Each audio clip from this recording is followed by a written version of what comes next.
Hi hello नमस्कार, कशा आहात सर्वजण? मस्त आणि मजेतच असाल. मी काजल तुम्हा सगळ्यांचं आपल्या यूट्यूब चॅनलमध्ये अगदी मनापासून स्वागत करते. नवीन दिवसाची नवीन आणि छानशी सुरुवात झालेली आहे. रुद्र गेला होता स्कूलमध्ये आणि त्या दोघं खाली गेले की मी लगेचच माझी केस पुसून घेत होते. कारण गुरुवार असला ना की मी तेल लावत असते आणि मग रात्रीच तेल लावलेलं असतं. मग दुसऱ्या दिवशी सकाळी केस धुते छान. मी तशी आठवड्यातून 2दा केस धुते, एक गुरुवारची आणि दुसरी रविवारची. आंघोळ केल्यापासून केसांना टॉवेल हा असतोच, त्याच्यामुळे केस पूर्ण सुकलेले असतात. पाणी पूर्ण टॉवेलमध्ये केलेलं असतं. आता फक्त केस थोडीशी झाडली आणि मग जे काय माझं सिरम आहे ना ते सिरम लावते. तर मी तर ट्रिक्सचं सिरम लावते. थोडंसं अगदी 2-4 थेंब जरी लावलं तरी भरपूर होतं आणि ही एक बॉटल अगदी वर्षभर म्हटलं तरी जाते. तर बघा, आता मी पहिलं काही लावत नव्हते, पण म्हणतात ना माणूस थोडं थोडं काय काय नवीन नवीन भेटायला लागलं की बदलत जातो, तसंच आहे. तर आधी असलं काही नव्हतं, सिरम वगैरे ह्या त्या गोष्टी काहीच नसायचं. त्याच्यामुळे मग असं काही लावलेलंही नव्हतं कधी. तर आता नवीनच ट्राय केलं, पण छान वाटतात बरं का. मला याचा जास्त वास आवडत नाही, पण केसांना लावल्यानंतर ना केस एकदम स्मूथ वाटतात. मेन म्हणजे ना गुंता वगैरे होत नाही सिरममध्ये आणि केस चांगली राहतात. त्याच्यासाठी लावलं पाहिजे. तर आता चाप लावून घेते आणि घरातल्या कामांना लागते. तर मला ना काही ताईंच्या कमेंट आल्यात की कपडे मशीन कशी चालवायची किंवा चालू कशी करायची ते दाखव. तसं तर मी नवीन आहे, पण आता 15-20 दिवस झाले, त्याच्यामुळे मला थोडासा अनुभव आलेला आहे. तर म्हटलं चला तुमच्यासोबत पण शेअर करूया. तर मशीन चालवणं ना खूप जास्त सोपं आहे असं मला वाटतं. म्हणजे पहिल्या दिवशी मला थोडंसं हे वाटलं, पण त्याच्यानंतर दुसऱ्या दिवशीपासून मला काहीच वाटत नाही. आणि याच्यामध्ये रोज स्विच चालू करा बंद करायची पण काहीच गरज नाही. पण मी शक्यतो बंद करून ठेवते, कारण रुद्र आहे आणि तो सारखा हेकडच्या गॅलरीमध्ये येत असतो, त्याच्यामुळे मी ते स्विच आहे ना बंद करते. आता ऑन केलं, नंतर मशीनचा दरवाजा ओपन केला फ्रंट डोअरचा. तर आता मी फक्त ना जे सोप्याचे कवर आहेत ना ते धुणार आहे. पहिल्यांदा तुम्ही बघू शकता हे जे कवर आहेत ना थोडेसे नेटमध्ये आहेत आणि खराब तर झालेलेच नाही आहेत. फक्त जे धूळ वगैरे असते किंवा आपण बसतो त्याच्यामुळे बिस्किट वगैरे रुद्र खातो तर त्याचा चुरा वगैरे गेलेला असतो ना, तर ती थोडीशी अशी धूळ टाईप असतं, पण डाग वगैरे अजिबात नाही आहेत. मग आता ह्याला जर मिक्स फॅब्रिकमध्ये म्हणजे आपल्या रोजच्या कपड्यांमध्ये जर धुतलं ना तर काय होतं माहिती आहे का, बराच वेळ लागतो आणि ह्याला एवढा वेळची गरज नाही. तर आता मी आज इथं 2 वेगवेगळ्या प्रकारे तुम्हाला कपडे धुवून दाखवणार आहे. तसं तर प्रत्येक कपडा वेगवेगळा आपण धुवू शकतो याच्यामध्ये. तर बघू शकता थोडीशी हलकी म्हणजे नेट किंवा थोडीसं वेगळा असा कपडा असतो, जसं की रुद्राचा आता मी शर्ट एक दाखवला तुम्हाला, तशीच ही पॅन्टसुद्धा आहे त्याची. तर ते थोडंसं हलकं असतं. जरी धुतल्यानंतर सुद्धा ते पटकन सुकतात अशी कपडे असतात ना, तर ती मी इथं ना सोप्याच्या कवरसोबत टाकलेली आहेत. आणि आता हे कवर आहेत ना ते थोडेसेच आहेत.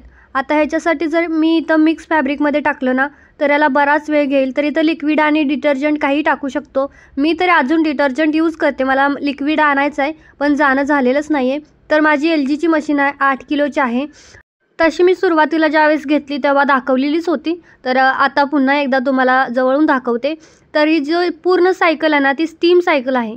म्हणजे यातलं तुम्ही कोणताही पॅटर्न सिलेक्ट केला ना तरी तुमची जी कपडे सुकूनच बाहेर येणार आहे. स्टीम आहे त्याच्यामध्ये आणि याच्यामध्ये mix fabric, cotton, easy care, नंतर allergy care, baby steam care, नंतर हँड वूल किंवा स्पोर्ट विअर, क्विक 30, ड्युएट म्हणजे टॉवेल वगैरे, नंतर टब क्लीन, असे बरेच भरपूर ऑप्शन आहेत.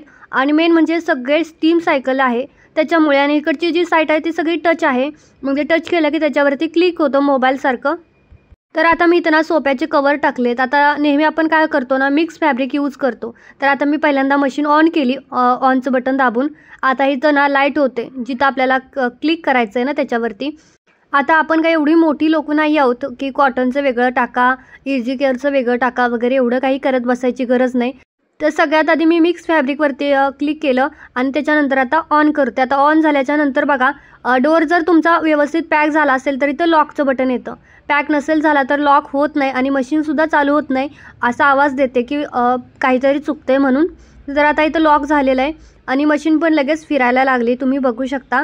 पण आता तुम्हाला टायमिंग इथं मी दाखवते की इथे बघा सोप्याच्या कवरसाठी ना आता वजनावरती हा टायमिंग येतो खरं तर. आणि माझं इथं टायमिंग आलेलं आहे बघा 1 तास 7 मिनटं मिक्स फॅब्रिकवरती, ठीक आहे. आता मी मशीन ऑफ केली, कारण 1 तास यालासाठी सोप्यासाठी काहीच गरज नाही कवरसाठी, कारण ते हलके आहेत. अगदी आपण हाताने जरी धुतले तर 5 मिनटात धुवून होतात, त्याच्यामुळे 1 तास त्याला कोण देणार, 1.25 तासच. तर आता मी इथं क्विकवरती क्लिक करणार आहे. क्विक 30 आहे ना त्याच्यावरती आपल्याला बाहेर कुठं जायचं असेल आणि पटकन कपडे धुवायचे असतील त्यावेळेस आपण हे यूज करू शकतो. पण शक्यतो मी हे सोफ्याच्या कवरसाठी यूज करते आता जेव्हापासून मशीन घेतली ना तेव्हापासून. तर आता क्विक 30वरती तुम्ही 30 मिनटात तुमचं हे वॉश होईल आणि सगळ्यात कमी टाईम आहे तो. बाकी तुमची कोणतीही सायकल तुम्ही जर क्लिक केलं त्याच्यावरती तरी तुम्हाला वेगवेगळा टाईम येईल, पण क्विक 30वरती हे 30च मिनटाचं लागतं आणि मेन म्हणजे पटकन कपडे धुवून होतात. तर आता क्विक 30मध्ये बघा आता मी तुम्हाला दाखवते. सगळ्यात शेवटचे 5 मिनटं राहिलेत आणि 5 मिनटं ना जे काही स्टीम आहे ना ती स्टीम देत असते कपड्यांना मशीन, त्याच्यामुळे हे खूप फास्ट चालतं. आणि मला ह्याचा एक फीचर जास्त आवडला म्हणजे आवाज अजिबात करत नाही मशीन. जवळ जरी मशीनच्या बसलं तरी आवाज येत नाही, त्याच्यामुळे मग ही चांगलं वाटते मला, आवाज वगैरे देत नाही. तर आता मी कामात होती, मशीन कपडे धुवून बंद पण झाली तिचीच. तिला आपल्याला बंद करायची काही गरज नाही किंवा लक्ष ठेवत बसायचं. आपण बाहेर जरी गेलो कुठे कामाला आपल्याला माघारी आलो, माघारी येईपर्यंत तिचं ती बंद होऊन जाते. आता मी कपडे तुम्हाला सुकलेत कसे ते दाखवते आणि मेन म्हणजे कसे निघलेत तेही तुम्हाला दाखवते. तर हा सोफ्याचा कवर आहे, सगळ्यात आधी मी सुकायला टाकते. तर मेन ह्याच्यात अजिबात पाणी राहत नाही. बाकीचे कपडे 80% सुकतात, पण जे नेटचे कपडे असतात ना, हलकी कपडे असतात, स्मूथ कपडा असतो ना, तो आपल्या 90% सुकतो. आता थोडंसं अगदी ओलं वाटतंय त्याच्यामुळे मी त्याला थोडंसं सुकायला टाकलं आणि क्लिनिंगचं म्हणाल तर एकदम स्वच्छ निघलेत. आता मी दुसरी माझी डेलीची जे कपडे आहेत ना, रुद्रची वगैरे, आता लहान मुलांची थोडीशी मळलेली कपडे असतात, घामाची वगैरे असतात, तर त्याच्यासाठी आता मी इथं मिक्स फॅब्रिकवरती क्लिक केलं आणि त्याला मला 1 तास 20 मिनटं लागलेली आहेत. 21 मिनटं म्हणजे तुमचं जे वजन आहे ना कपड्यांचं ते 8 किलोच्या आसपास केलेलं असेल. त्याच्यामुळे आता वजन जर कमी असतं तर कमी टायमिंग लागला असता. वजनावरती टायमिंगसुद्धा तो क्लिक होतोय. तर मला जसं माहीत होतं तसं मी थोडंसं सांगण्याचा प्रयत्न केला आहे. आणि मी तर अजून डिटर्जंट यूज करते, मी अजून जे काही लिक्विड आहे ते आणायला गेलेलीच नाही आहे. आणि मेन म्हणजे या 15 दिवसात मी जास्त दिवस मशीन लावलेली नाही आहे. मी 3 दिवसातून एकदा लावते आणि जे इनरवेअर असतात ना ते रोजचे रोज हाताने धुवून टाकत असते. आणि जे दुसरे जे मोठे कपडे असतात आपले ते मी 3 दिवसातून धुते, कारण आम्ही 3 जण आहोत आणि तिघांची काय एवढी जास्त कपडे नसतात की त्याचं वजन 8 किलोच्या आसपास जाईल. त्याच्यामुळे मग छोटा टब असता तर मला दिवसाला किंवा 2 दिवसाला धुवावे लागले असते. पण मशीनला जो किलोचे वेट आहे ना ते 8 किलोचं आहे, त्याच्यामुळे त्याच्यामध्ये कमी कपडे लावून पण कमी टायमिंग येतो, पण मशीन तेवढाच वेळ चालते. त्याच्यामुळे मला वाटते 3 दिवसातून एकदा ते बरोबर आहे. तर आता मला जी माझी शिलाईची मशीन आहे ना उषाची, त्याविषयीसुद्धा बऱ्याच कमेंट येतात की कशी चालते. तर चला सविस्तर तुम्हालाच दाखवते. आणि मेन म्हणजे आज मी थोडीशी मशीन क्लीन करते. किती दिवसापासून कारण कामाचा खूप लोड होता, नवरात्रीचा वगैरे, आता दिवाळीचा, त्याच्यामुळे मला क्लीन करायला वेळच नव्हता. तर म्हटलं चला आज आपण क्लीन करूया. तर जो ब्रश असतो ना असं एखादा ब्रश घ्यायचा आणि आतमधून जे फाट असतात, आता आपण हात घालायला गेलो बोट तर जातच नाही, त्याच्यामुळे असा ब्रश यूज करायचा. इतके धागे वगैरे अडकलेले असतात ना त्याच्यामध्ये, भरपूर घाण बाहेर निघते. ती पहिल्यांदा आता मी तर छान साफ करून घेते आणि त्याच्यानंतर मग ऑइलिंग करणार आहे. ऑइलिंगची सुद्धा ना गरज असते. तर ह्या मशीनला जास्त इकडे तिकडे ऑइल करायची गरज नाही, अगदी कमीच ऑइल करायचं. तर ते सुद्धा तुम्हाला पुढे मी दाखवतेच. आणि मेन म्हणजे ही मशीन ना वापरायला खरंच खूप चांगले आहे. Interlock, overlock, hook, button hole सगळं एकाच होतं आहे. पिको फॉल सगळं एकाच मशीनवरती होतं आहे. त्याच्यामुळे ही मशीन खरं तर चांगले आहे. आणि नाव तर तुम्हाला दिसतच असेल, उषा जेनोमची आहे स्टेला मशीन. तर आता मी तो ऑइल करते मशीनला. आतला जो पार्ट आहे ना त्या सगळ्या पार्टला करायचं. त्याच्यानंतर जे बाहेर पार्ट आपण खोलून मशीन काढली होती ना ते पार्ट ना जसे आतमध्ये लावून घ्यायचे व्यवस्थित. बघू शकता इथे मी लावून घेते. सगळे जाम झालं की मग ते लॉक करायचे. इथे सुद्धा लॉकसाठी 2 स्ट्रीप दिलेल्या आहेत ब्लॅक कलरच्या, त्या व्यवस्थित प्रेस करायच्या आणि लॉक करायचं. त्याच्यानंतर सगळ्यात शेवटी आता जी बॉबिन आहे ना तिला सुद्धा ऑइल करायचं आणि धागा नाही लावायचा. बॉबिन केसला आतनं ऑइल करायचं, धागा नाही टाकायचा, कारण धागा मग काय होईल ना, धागा ऑइली होईल त्याच्यासाठी. आता वरून सुद्धा सुईच्या तिथे थोडंसं तेल सोडायचं आणि सुईच्या तिथे साईडला एक होल असतं, त्या होलामध्ये तेल सोडायचं. फक्त एवढंच आहे, बाकी कुठेही तेल सोडायची गरज नाही आहे. तर माझा एक ना पिलो कवरची चेन तुटली होती मागच्या आठवड्यामध्ये आणि तेव्हापासून मला ती दुरुस्त करायची होती, पण होतच नव्हतं. तर आज म्हटलं चला हे करून घेते पटकन. तर बघा मी आता इथं ना जो काही चेन तुटली होती ती दुरुस्त केलेली आहे. आणि मी जसं दाखवलं तुम्हाला शॉर्ट व्हिडिओमध्ये सविस्तर सांगितलं होतं, त्याच्यामुळे आता ह्याच्यामध्ये नाही सांगत. पण शक्यतो सगळेजण असं करतात. पण बरं आहे, आपलं चेन तुटली तर आपण फेकून देतो, पण त्याच्याऐवजी असं जर केलं ना तर आपलं म्हणजे पैसेही वाचतात आणि आपली चेनही दुरुस्त होती. तर किती छान दुरुस्त झाली बघा, जशी नवीन होती तशी सेम. तर आता माझा स्वयंपाक वगैरे झालेला होता, जेवणही झालेलं होतं आणि आता मला जे माझे ब्लाऊज आहेत ना, जे मला आता दिवाळीला जायचं आहे, 5 मी काल अस्तर आणलेले होते आणि आता 5च्या 5 ब्लाऊज मी इथं सोबतच कट करणार आहे. म्हणजे आधी मी इथं अस्तरचं कटिंग करून घेतलेलं आहे. आता फक्त अस्तरचं कटिंग जे ब्लाऊज पीस आहेत ना, त्याच्यावरती ठेवायचं आहे आणि पटपट कट करून घेणार आहे. जेणेकरून एकदा हे कटिंगचं काम झालं की मग शिवायचं सोपं असतं, पटपट मग शिवून होतील सगळे. तर त्याच्यासाठी बघा आता इथं मी व्यवस्थित सगळे पार्ट ठेवते आणि व्यवस्थित इथं कट करणार आहे. याच्यामुळे काय होतं माहिती आहे, कामही सोपं होतं आणि पटपट होतं, वेळ लागत नाही. नाहीतर एक ब्लाऊज कटिंगला घ्या, परत तो शिवायला घ्या, ह्याच्यामध्ये बराचसा वेळ जातो. त्याच्यामुळे हे काम मला सोपं वाटतं. आणि इथं मी रुद्राला खवळत होती की जा बाबा झोपायला जा, पप्पा झोपलेत.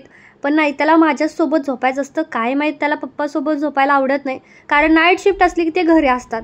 मग नाधड नाईट शिफ्ट असली की माझं काम पण व्यवस्थित होत नाही. आता फर्स्ट शिफ्ट असल्यानंतर माझं 90% काम संपलेलं असतं. पण जर त्यांची नाईट शिफ्ट असेल ना तर माझं कामच होत नाही, कारण ते घरात असले की मग त्यांच्या दोघांचं काही ना काही सुरू असतं. आणि ह्यांचंसुद्धा मला गरम पाणी करून दे, मला हे दे ते दे. म्हणजे आता तुम्हाला सगळ्यांना माहीतच आहे की कसं असतं जेंट्स लोकांचं. तर ते सगळं करत करत मग वेळ जातो. त्याच्यामुळे मलाही नको वाटतं नाईट शिफ्ट आणि त्यांनाही नको वाटतं नाईट शिफ्ट. कारण नाईट शिफ्ट असली की त्यांना मग दिवसाची पण झोप होत नाही, कारण दिवसभर त्यांना ते आपल्याला दिवसा झोप कमीच लागते ना. रात्रीची जेवढी चांगली झोप येते तशी दिवसा झोप येतच नाही. मेन म्हणजे त्यांना तर झोपच येत नाही दिवसाचं. त्यांचं सारखं ध्यान त्या मोबाईलमध्ये असतं, कारण वायफाय आहे त्याच्यामुळे कितीही मोबाईल वापरा काही संपत नाही इंटरनेट, त्याच्यामुळे बघत बसा. तर मला तर अजिबात नाईट शिफ्ट आवडत नाही पहिल्यापासूनच, आणि मी शक्यतो कमी नाईट शिफ्ट त्यांना घ्यायला लावते. पण आता पिरियडनुसार जशी येईल तशी घ्यावीच लागते, ऑप्शन नसतो. आणि त्यात अजून रुद्राचं सेलिब्रेशन आहे, दिवाळी सेलिब्रेशन, आणि त्याला कुर्ता घालायला काय माहीत आवडतच नाही आहे. तर आता घरात एक कुर्ता आहे, पण तो रक्षाबंधनला कसा तरी जबरदस्ती घातला होता. आता तोच रिपीट नको, तर ते मला बोलत होते की चल जाऊया शॉपिंगला, त्याच्यासाठी एक कुर्ता घेऊन येऊया. पण म्हणतात ना, आपण ठरवतो ना तसं अजिबात काही होत नाही. काही ना काही काम पुढे निघत येतं. आणि हे मी कटिंग केलं ना, आमचं ठरलं होतं की नाही 6 वाजता आपण जाऊया, पण 6 वाजता दुसरंच काहीतरी काम आलं आणि मग त्याच्यानंतर मला काही जाता आलं नाही. माझं तरी इथं अर्ध लक्ष त्या घड्याळाकडे होतं, कारण मला रुद्राला झोपवायचं होतं. माझ्यामुळे मग त्याची झोप पण पूर्ण होत नाही आहे. आणि लहान मुलांना कसं असतं, दुपारची झोप ही पाहिजेच. भले आपण नाही झोपवू, पण त्याला झोप पाहिजेच. त्याच्यामुळे मी त्याला जबरदस्ती झोपवत असतो. आणि त्याच्या खोड्या तर इतक्या जास्त वाढलेल्या आहेत ना, आता माझे काम होईपर्यंत तिकडे लिंबू पाणी कर, कुठे काय कर, तुझे त्याचे टॉयज असतात ना ते टॉयज बाहेर नेतो, किचनच्या तिथं आणतो, पाणी घेतो, त्याला साबण लावतो काय, त्याला घासून धुतो काय, त्याची असली कामं सुरू असतात. तरी तसं मी आता कस्टमरचं काम ना बऱ्यापैकी आवडतं घेतलेलं आहे. आता जे आहे ना ते फक्त माझंच आहे, कारण मलाच आता भरपूर शिवायचं माझं स्वतःचं, आमच्या घरच्यांचं. त्याच्यामुळे आता हा जो टाईम आहे, आता आजपासून, आज 25 तारीख आहे, तर आजपासून मी कुणाचंच घेणार नाही आहे कपडे शिवायला. कारण आता मी स्टॉप दिला आहे आणि ज्यांनी पण मला आता देत आहेत ना त्यांचा मी सांगितलं आहे की आता मला देऊ नका, कारण 5च दिवस राहिलेत. आम्ही 30 तारखेला निघणार आहे, त्याच्यामुळे 5 दिवसात मला माझेच होणार नाही. आता माझ्यामध्ये पण त्या लहान मुलींना बेल्ट वगैरे बनवायचे आहेत, त्याच्यानंतर त्यांना पॅन्ट, धोती पॅन्ट वगैरे शिवून न्यायचे आहेत, आणि मला माझ्यासाठी पण परकर 2-3 शिवायचे आहेत, आणि हे 4-5 ब्लाऊज आहेत. तर एवढं होणं 5 दिवसामध्ये ते काम खूप होईल. त्याच्यामुळे आज हे 5 ब्लाऊज कटिंग झाले की मग आज उद्या 2 दिवसामध्ये स्टिच करून घेणार आहे. पण म्हणतात ना, काही ना काम हे वाढतंच वाढतं. झालं असं होतं की जी मोटरची आपली जी हे असते ना दोरी, मोटरला आपण लावतो, ती दोरीच तुटली, घासून घासून घासून तुटून गेली अर्ध्यातून. आता अर्धा ब्लाऊज एक कंप्लीट मी झाला होता माझा संध्याकाळपर्यंत, पण अर्ध्याच्या नंतर ते स्टॉप झालं. पण ठीक आहे, चला. तर आजचा हा छोटासा ब्लॉग इथंच थांबवते. कसा वाटला मला कमेंट करून नक्की सांगा, आणि आवडला असेल तर लाईक करा, शेअर करा, आणि आपल्या चॅनलला अजूनही सबस्क्राईब नसेल केलं तर सबस्क्राईब केल्याशिवाय अजिबात जायचं नाही. भेटूयात अशाच एका नवीन व्हिडिओसोबत. तोपर्यंत खुश राहा, मस्त राहा, बाय.